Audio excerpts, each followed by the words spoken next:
Next topic is electric dipole, very important topic. What is the meaning of electric dipole? Electric dipole so electric dipole is a pair of equal and opposite charges separated by a very small distance.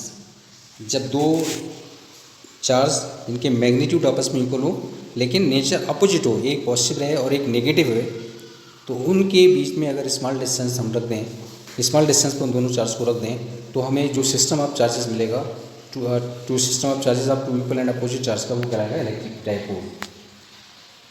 Electric field produce by dipole is known as dipole field. Dipole electric dipole की वजह से जो field मिलेगा उसको हम नाम देंगे dipole field. So electric field produce by electric is known as dipole field. Electric dipole moment is a vector quantity use to measure the strength of an electric dipole. अगर हम इलेक्ट्रिक डाइपोल मोमेंट इसको P से represent करते हैं and it is the product of the magnitude of one charge. अब वो one charge कोई भी हो सकता है, पॉजिटिव या नेगेटिव, उसका मैग्नीट्यूड ले लीजिए and the distance between the two charges. So the value of P equals to Q into 2L. और यहाँ पर आप इस डायग्राम में देख रहे हैं -Q चार्ज लेफ्ट साइड में लिया है, +Q चार्ज राइट साइड में लिया है, बीच का डिस्टेंस 2L लिया है. तो जो मैग्नेटिक जो इलेक्ट्रिक डाइपोल मोमेंट है उसकी डायरेक्शन नेगेटिव चार्ज से पॉजिटिव चार्ज की तरफ ले जाती है.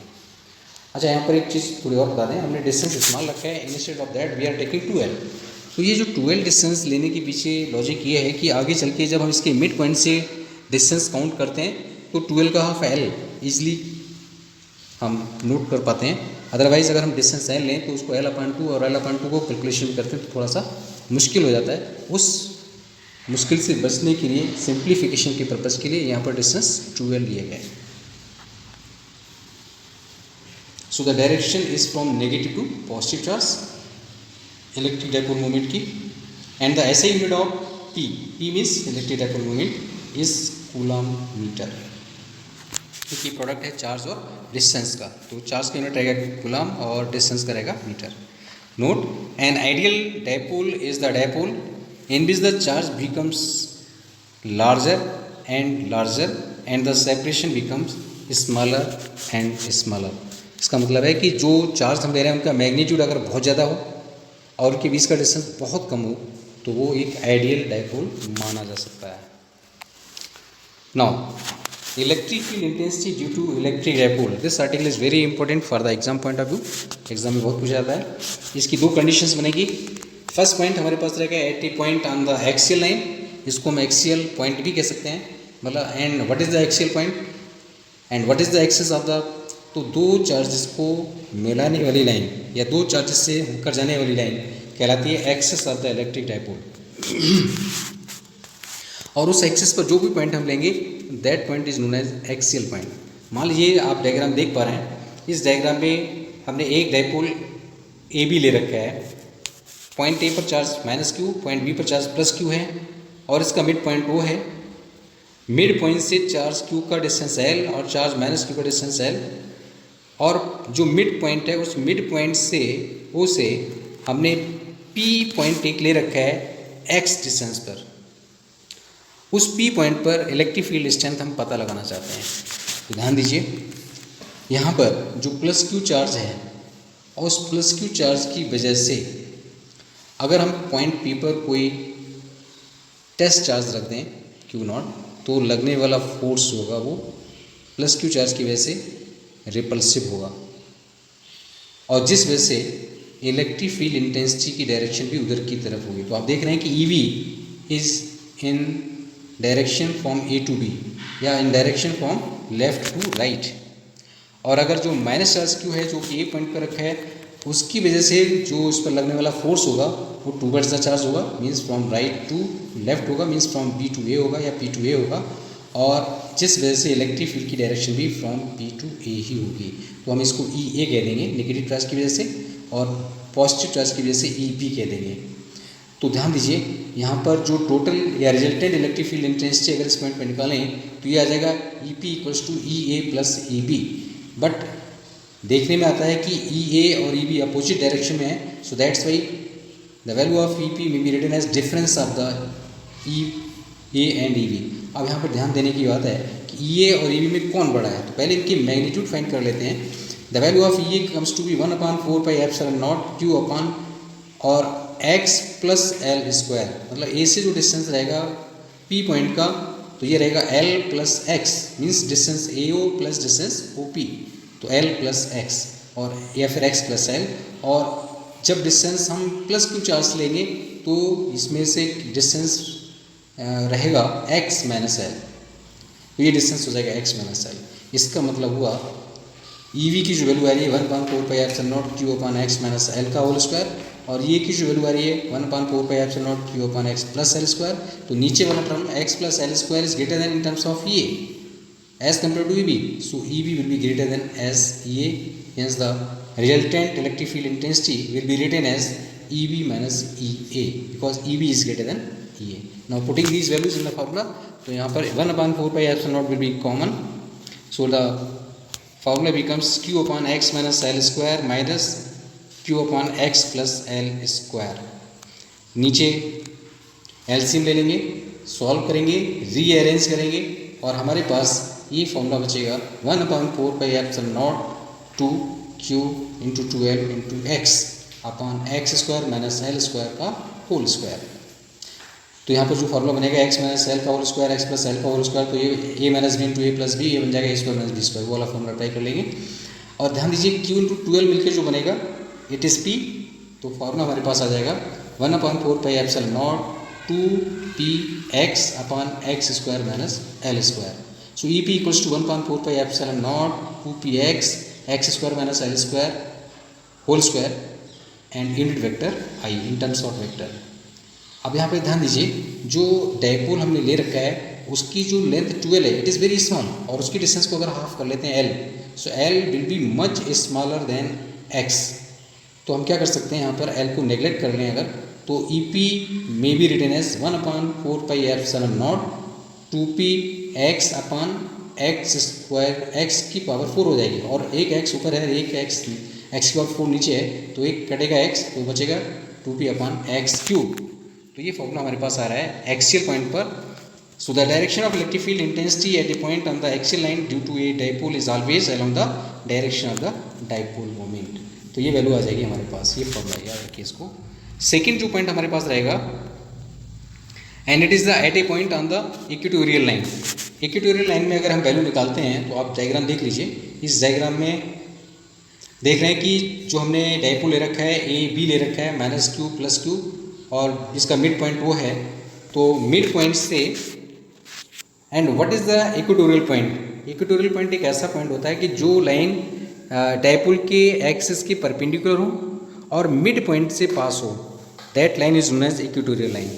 तो हम देख पा रहे हैं यहाँ से ये जो लाइन है this line is passing through mid point, तो इस मिड पॉइंट पर जो पॉइंट लाई करेगा that point is known as equatorial point.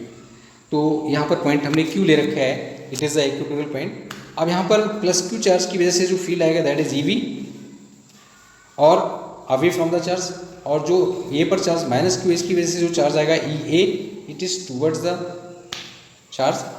और मान लीजिए ओरिएंटेशन एक्स एक्सिस से इन लाइन का ओरिएंटेशन थीटा है, दिस एंगल इज थीटा, तो E B may be resolve in two components, E B cos theta and E B sine theta as shown in the figure. आप लोग इस figure को देख पा रहे हैं, जैसे कि यहाँ पर देखा ना ई बी साइन थीटा ऊपर की तरफ जा रहा है और E B cos theta left side में आ रहा है। इसी तरह से ई ए कॉस थीटा जो नीचे की तरफ ये यहाँ पर था ये, and it also may be resolve in two components, E A cos theta along this direction and E A sine theta along this direction। तो आप इस डायग्राम में यहाँ से देख पा रहे हैं E V cos sine theta ऊपर और ये साइन थीटा नीचे, और जो कॉस वाले दोनों के component both are in same direction. तो यहाँ से इनकी जो वैल्यू हम निकालेंगे या इनकी जो मैग्नीट्यूड निकालेंगे ई ए का, अगर मान लीजिए डिस्टेंस बाई है यहाँ से, ये दिस डिस्टेंस इज बाई, तो और and this distance is L, तो यहाँ से पाइथागोरस थ्योरम की हेल्प से निकालेंगे this distance becomes by square plus L square. इसी तरह से ये डिस्टेंस भी आ जाएगा by square plus L square. तो ये डिस्टेंस इक्वल हैं, चार्ज इक्वल हैं, तो इसका मतलब ई ए और ई वी की वैल्यू आपस में इक्वल हो जाएगी। अगर इनकी वैल्यू इक्वल है तो ई वी साइन थीटा और ई वी साइन थीटा ये equal, E V sine theta और ये साइन थीटा इक्वल और अपोजिट हैं, that's why these two components will cancel out to each other, ये आपस में कैंसिल कर लेंगे। और जो ई बी कॉस थीटा है both are in same direction, तो रिजल्टेंट फील्ड जो मिलेगा वो हम इन दो कंपोनेंट को प्लस करके मिल जाएगा। तो इस तरह से ये हमें मिल जाएगा resultant field at these two points. So the vectors ये sin theta and EB sin theta are opposite to each other and hence cancel out, and the vectors ये cos theta and EB sin theta are acting along the same direction and hence add up। तो resultant field जो हमें मिल जाएगा वो हो जाएगा, यहाँ पर जो रिजल्टेंट फील्ड आ रहा है वो आ रहा है दिस वन। तो इस तरह से ई क्यू इक्वल्स आ जाएगा ये cos theta plus EB sin theta. अब इसकी वैल्यू पुट करेंगे तो चूंकि मैग्नीट्यूड आपस में इक्वल है, it may be written as 2 times of ये cos थीटा, और यहाँ से ये cos थीटा की अगर हम वैल्यू निकालते हैं तो ये आ जाएगा 1/4 pi epsilon naught Q upon X square plus L square, मतलब बी क्यू स्क्वायर, और बी क्यू की जो वैल्यू हम बता रहे थे वो this Y square plus L square, इनकी बात कर लेंगे। तो अगर ये डिस्टेंस हम x मान लेते हैं तो ये x आ जाएगा, और ये डिस्टेंस l है तो X square plus L square, इसकी जो वैल्यू आ जाएगी बी क्यू की वैल्यू आ जाएगी X square plus L square आ जाएगी। तो ये फॉर्मूला बन जाएगा 1/4 पाई एप्सिलॉन इंटू 2, चूँकि 2 टाइम्स था 2 EA cos थीटा अपॉन, तो हम 2 तो बाहर निकाल लेते हैं, 2/4 पाई epsilon naught Q upon X square plus L square into, जो साथ ही साथ हम यहाँ से कॉस की वैल्यू निकाल सकते हैं। तो ध्यान दीजिए कॉस की वैल्यू आ जाएगी बेस अपॉन हाइपोटेनस, तो बेस हमारे पास है एल और हाइपोटेनस हो जाएगा X square plus L square to the power half. तो इस तरह से ये हमने वैल्यू लगा दी cos थीटा की, this value is of cos theta and this value of the field. तो हमारे पास फाइनली फार्मूला आ जाएगा 1/4 pi epsilon naught Q into 2L, क्यू हमने यहाँ से ले लिया और 2 इसको L के साथ रख दिया, तो ये बन जाएगा, और Q इंटू 2L बन जाएगा P। तो 1/4 pi epsilon naught P upon X square plus L square to the power 3/2। Again for the same condition आप इस डायग्राम में देख पा रहे हैं, यहाँ पर जो फील्ड आ रहा है EQ, जो UQ फील्ड आ रहा है, this UQ field is in opposite direction of the magnetic moment. आप लोग देख पा रहे हैं मैग्नेटिक मोमेंट की डायरेक्शन है from negative charge to positive charge, लेकिन जो रिजल्टेंट फील्ड EQ आ रहा है it is from right direction to left direction, means opposite of the electric field, opposite of the electric dipole moment. तो इसलिए इसको अगर हम इन टर्म्स ऑफ लिखना चाहें तो लिख सकते हैं in terms of vector notation 1/4 pi epsilon naught P upon x square plus s square power 3/2 minus I unit vector. Again the condition is same if distance जो x यहाँ पर ले रखा है x या y जो भी है, अगर x जो l की वैल्यू है वो y से बहुत छोटी हो। यहाँ पर थोड़ा सा आपको ध्यान रखना पड़ेगा, हमने डायग्राम में ये डिस्टेंस y ले रखा है, ये जो डिस्टेंस y ले रखा है, यहाँ पर फॉर्मूला में ये डिस्टेंस x लिखा जा रहा है, तो इस x की जगह आपको y लिख लेना होगा। तो y square plus L square है ना, y square plus L square. तो इस चीज़ को याद रखिए, ये थोड़ा सा मिस्टेक हो रही है यहाँ पर y लिया हुआ है और यहाँ पर हम x लिख रहे हैं। तो चूँकि अलोंग y डायरेक्शन को y ही मान के चलिए, तो यहाँ फार्मूला में y ही लिखिए, तो फार्मूला हमारे पास बन जाएगा ये 1/4 pi epsilon naught P upon y square plus L square to the power 3/2। तो ये फॉर्मूला हमारे पास आ जाएगा। अगर इसमें L की वैल्यू y से बहुत छोटी हो तो हम इसको लिख सकते हैं EQ equals to P, L square को हटा देंगे upon 4 pi epsilon naught by Q। So the direction of electric field intensity at a point on equatorial line due to a dipole is parallel and opposite to the direction of the dipole moment. If the observation point is far away or when the dipole is very short, then the electric field intensity at a point on the axial line is double the electric field intensity at the point on the equatorial line। हम देख रहे थे ऊपर वाले term में 2 एक term आ रहा था, यहाँ जो टर्म है वो 2 नहीं आ रहा है, तो एक्सियल लाइन में जो फील्ड आती है वो डबल आती है दैट ऑफ इक्वेटोरियल लाइन के कंपेयर में। So EP equals to 2 times of the EQ। Now next topic is torque. What is the value of torque acting on the electric dipole when placed in uniform electric field? ये derivation exam में पूछ लिया था, तो इसको ज़रा जल्दी से कर लेते हैं। आप लोग ध्यान दीजिए, यहाँ पर हम यूनिफॉर्म इलेक्ट्रिक फील्ड लेके चल रहे हैं और इस यूनिफॉर्म इलेक्ट्रिक फील्ड में हमने एक डाइपोल रखा हुआ है। डाइपोल का जो नेगेटिव चार्ज है वो नीचे की तरफ है और पॉजिटिव चार्ज ऊपर की तरफ है। इसको इलेक्ट्रिक फील्ड से थीटा एंगल पर रखा हुआ है। यहाँ से इलेक्ट्रिक फील्ड को हमने थीटा एंगल पर रखा हुआ है और थीटा एंगल पर इस तरह से रखा हुआ है कि ये इलेक्ट्रिक फील्ड के साथ थीटा एंगल बना रहा है। तो जो नेगेटिव चार्ज है उस पर लगने वाला force opposite direction of the electric field रहेगा, दैट इज QE, और पॉजिटिव चार्ज में जो फोर्स लगेगा that is QE, it is in the direction of field रहेगा। तो इस वजह से two equal and opposite charge, opposite force है ना, QE एंड QE इक्वल्स हैं और अपोजिट डायरेक्शन में है, तो this pair of the force will produce the torque. तो यहाँ से the forces of magnitude QE act opposite to each other and hence net force acting on the dipole due to external uniform electric field 0। अगर हम net force की बात करेंगे तो ये अपोजिट है, इक्वल है, तो कैंसिल आउट करेंगे, but this pair of the force will produce the torque. तो ट्रांसलेशनल मोशन तो नहीं होगी यहाँ पर क्योंकि नेट फोर्स 0 है, but this pair of force will produce the torque. तो जिस वजह से so however the force are along different lines of action and constitute a couple, hence the dipole will rotate and experience the torque। तो वो torque जो लगेगा उसकी value हम निकाल सकते हैं। टॉर्क का फॉर्मूला हमने पढ़ा था, डिफिनीशन ऑफ टॉर्क की पढ़ रखी है। Torque equals to electric force into perpendicular distance between these two force, है ना, जो फोर्स QE है और इस फोर्स QE है, इनके बीच का परपेंडिकुलर डिस्टेंस हम निकालेंगे ये by with the help of this formula. ये डिस्टेंस हमारे पास, ये डिस्टेंस अगर 12 है और ये परपेंडिकुलर डिस्टेंस निकालना है तो हम निकाल सकते हैं। एंगल थीटा यहाँ पर है तो परपेंडिकुलर अपन हाइपोटेन्यूज साइन बनेगा, so this distance equals to 12 sine theta. तो ध्यान दीजिए इलेक्ट्रिक फोर्स QE रहेगा, परपेंडिकुलर डिस्टेंस 12 साइन थीटा रहेगा। तो यहाँ से Q इंटू 12 मिलके बन जाएगा P और E साइन थीटा। तो हमारे पास जो फॉर्मूला आ जाएगा वो बन जाएगा टॉर्क का PE sine theta, and PE sine theta may be written as P cross E, and the direction of torque is perpendicular and into the plane containing P and E। इस diagram से आप देख पा रहे हैं P और E जो है इसके परपेंडिकुलर जो प्लेन है उसमें टॉर्क की डायरेक्शन है, एंड ऐसे unit of torque is newton metre. यहाँ पर ध्यान देने वाली बात है, अगर थीटा 0 हो तो टॉर्क 0 हो जाएगा क्योंकि साइन थीटा साइन 0 0। इसका मतलब अगर हम फील्ड के डायरेक्शन में ही इलेक्ट्रिक डायपोल को रख दें तो उस पर कोई टॉर्क नहीं लगेगा। अगर फील्ड के परपेंडिकुलर हम किसी इलेक्ट्रिक डायपोल को रख दें, थीटा 90 डिग्री है, तो उस केस में साइन 90 और साइन 90 यहाँ पर हो जाएगा tau equals to PE maximum value of the torque.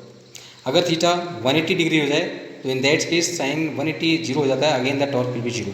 तो ध्यान दीजिए अगर पैरेलल या एंटी पैरेलल हम डायपोल को रखते हैं तो दोनों ही केस में लगने वाला जो टॉर्क है वो 0 रहेगा और परपेंडिकुलर डायरेक्शन में रखने वाला टॉर्क मैक्सिमम हो जाएगा। Now next topic is work done on electric dipole in uniform electric field. So when an electric dipole is placed in uniform electric field it experiences torque and tends to align in such a way to attain stable equilibrium, and this work done is stored in the form। हमारा जो work है उस work को हम यहाँ पर निकालना चाहते हैं, वो पोटेंशियल एनर्जी के टर्म्स में स्टोर हो जाएगा। तो जो वर्क यहाँ पर रहेगा वो पोटेंशियल एनर्जी भी कहलाएगा। तो अगर पोटेंशियल एनर्जी की फॉर्मूला ड्राइव करने के लिए आए तो हम वर्क डन ही निकालेंगे। आप लोग देख रहे हैं इस डायग्राम में, ये यूनिफॉर्म इलेक्ट्रिक फील्ड दे रखा है यहाँ पर, from left side to positive side electric field, uniform electric field ये ले रखा है, और इसमें हमने एक इलेक्ट्रिक डायपोल रख दिया है with orientation theta from the electric field. तो QE फोर्स यहाँ पर है नेगेटिव चार्ज पर और QE फोर्स है इन the direction of external field. तो इस वजह से इस पर एक टॉर्क लगेगा, और मान लीजिए अब इसको d theta angle, initial angle अगर थीटा 1 है और फाइनल एंगल अगर थीटा 2 तक ले गए तो जो इनके बीच का एंगल रहेगा this small angle d theta. तो d थीटा एंगल रोटेट करने में स्मॉल वर्क यहाँ पर dw आ जाएगा tau into d theta, and tau what is the value of torque, ये हम पिछले इससे पहले ड्राइव कर चुके हैं। The value of torque comes to be PE sine theta और एंगल d थीटा रहेगा।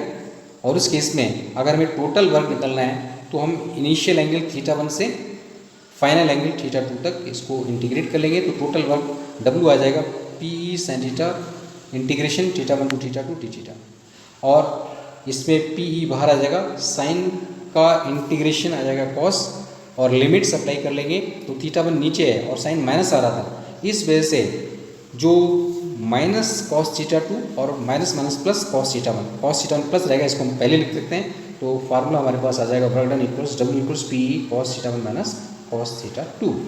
If potential energy is arbitrarily taken zero when the dipole is at 90 degree, मान लीजिए डायपोल को हमने इस पोजीशन में रखा तो उसमें पोटेंशियल एनर्जी को जीरो मान के चले थे और उसके बाद मैंने उसको थीटा रोटेशन कराया, then potential is rotating the dipole and inclining at an angle theta. तो उस केस में पोटेंशियल एनर्जी का फॉर्मूला आ जाएगा, मान लीजिए इनिशियल एंगल थीटा हमने 90 रखा तो ये टर्म क्या हो जाएगा, cos 90 जीरो हो जाएगा। तो हमारे पास पोटेंशियल जी का फॉर्मूला बन जाएगा U equals to W equals to minus P E cos theta. यहाँ थीटा 2 की जगह हम थीटा ले लेंगे और थीटा 1 को 90 ले लेंगे, तो फॉर्मूला आ जाएगा पोटेंशियल जी U equals to minus P E cos theta. अच्छा, एक चीज़ यहाँ पर और पूछ जाती है, what is stable equilibrium, what is the unstable equilibrium. तो जब पोटेंशियल एनर्जी मिनिमम रहेगी तो उस केस में, मिनिमम पोटेंशियल एनर्जी के केस में स्टेबल इक्विलिब्रियम बनेगी। और ध्यान दीजिए, if theta is zero then U equals to minus P, तो minus P is the minimum value, so it is stable equilibrium. If theta is 90 degree, cos 90 कितना हो जाएगा, cos 90 जो है वो बन जाएगा जीरो, तो U जीरो हो जाएगा। और अगर थीटा को 180 ले लेते हैं तो cos 180 हो जाएगा -1, तो माइनस माइनस प्लस हो जाएगा, so it comes to be U equals to plus P. It is the unstable equilibrium. तो स्टेबल इक्विलिब्रियम के लिए थीटा कितना होना चाहिए, 0 डिग्री, और अनस्टेबल इक्विलिब्रियम अगर लानी है तो थीटा होना चाहिए 180 degree. So it is your potential energy or work done on an electric dipole in uniform electric field.